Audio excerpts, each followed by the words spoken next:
Hi Year 12, so we are still looking at Act 5, Scene 1. We've had Hamlet get a little bit philosophical and contemplative while he was playing with some skulls from a grave. And now we are at the point where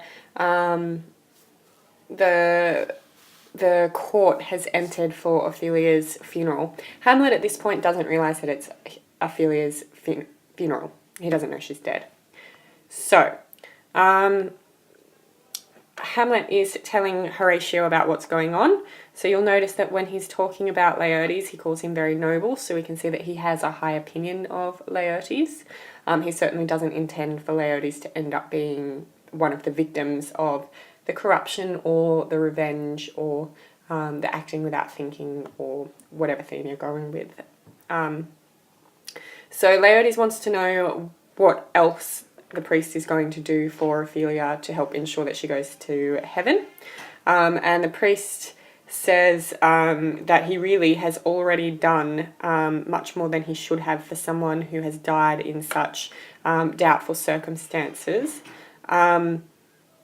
And so he says that great command has overswayed the order. So that means that Claudius has used his authority to give her more funeral rites than a suicide should be given. So that might tie in with your idea of corruption, about the idea that the status that Claudius has, he can use that in order to rule over religion as well as the more political, secular notions. So Laertes is upset about that, and so he refers to Ophelia as fair and unpolluted, which unpolluted obviously has those connotations of being uncorrupted, so that contrasts pretty strongly to the corruption and decay of death, which Hamlet has just discussed using the skulls as a prop.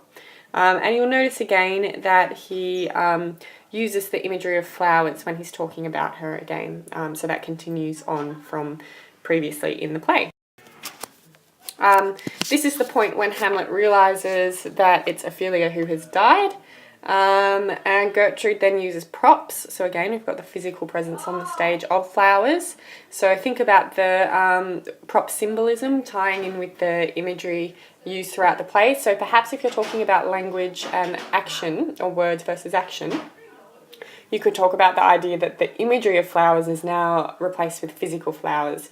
And that's similar to in Act 4 when Ophelia is mad and she hands flowers out. So there's physical props of flowers there then as well.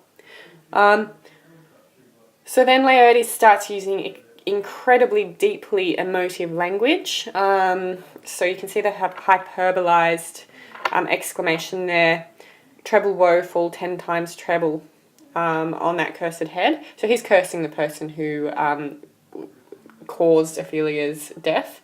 Which of course he thinks is Hamlet, because Hamlet killed Polonius and then Ophelia went mad and wasn't able to save herself from drowning. So he starts with this deeply emotional response shown through the hyperbolized language, and then we see through the stage direction that he also has a deeply emotional response in terms of his action. So he's basically, his actions as well as his words here are saying that he wants to be buried with Ophelia because he's so sad that she's died. So then Hamlet acts, despite the fact that he didn't want to reveal his presence to the others when they came in. Hearing of Ophelia's death has upset him, and so he reacts without really thinking through the consequences in keeping with his new philosophy of acting without thinking, which he outlined in his Act 4 soliloquy. So he has a similarly emotional response to Laertes. He leaps into the grave with him, and he ends up using some fairly strong language as well. Then he and Laertes have a fight, and Hamlet warns Laertes that even though he's not a person to easily come to anger and to act without thinking, he has something in him that is dangerous. So once he becomes angry, he can become quite dangerous. So that's a description of himself. So if you're talking about the characterization of Hamlet, that might be a good quote to show how he's developed from the beginning, when he didn't really act at all, and he certainly wouldn't have described himself that way. So they're grappling with each other, and people intervene, and they get parted so that they're no longer fighting. And so Hamlet just says that he will continue to fight with Laertes because he loved her. So he has that very bold statement, I loved Ophelia, very simplistic. It's quite an interesting statement to make, considering the really dishonourable way that he treated her during the meta-theatrical scene, when he was making inappropriate innuendo. And considering that her death is really coming back to Polonius's death, which he did. So it's a fairly inappropriate moment to make that declaration. And then he uses the hyperbole, 40,000 brothers could not with all their quantity of love make up my sum. So he's becoming competitive with Laertes about who loved Ophelia more. And so Claudius and Gertrude are a little bit dismissive of that, like, Laertes, don't overreact to this, he's crazy. So then Hamlet says to Laertes, in this spirit of competition that he's in, show me what you will do. And then he has this accumulation of the ways that are normal for grieving, and he's saying that whatever Laertes will do in order to grieve Ophelia's death, Hamlet is going to match it. So it's weep, fight, fast, as in give up eating, tear thyself, as in rip at your clothes in your extreme grief, drink up easel, or eat a crocodile, or wine, or leap in her grave, or be buried with her. Eating a crocodile, he means crying hysterically, which is known as crocodile tears. So he's sort of suggesting that perhaps Laertes' grief is exaggerated or fake, but that his would be real. So then Gertrude dismisses that again, says to Laertes not to react to that. And then Hamlet says to Laertes, what is the reason that you use me thus? He means, why did you attack me? Why are you fighting with me? So he is obviously completely unaware that Ophelia's death has had anything to do with him.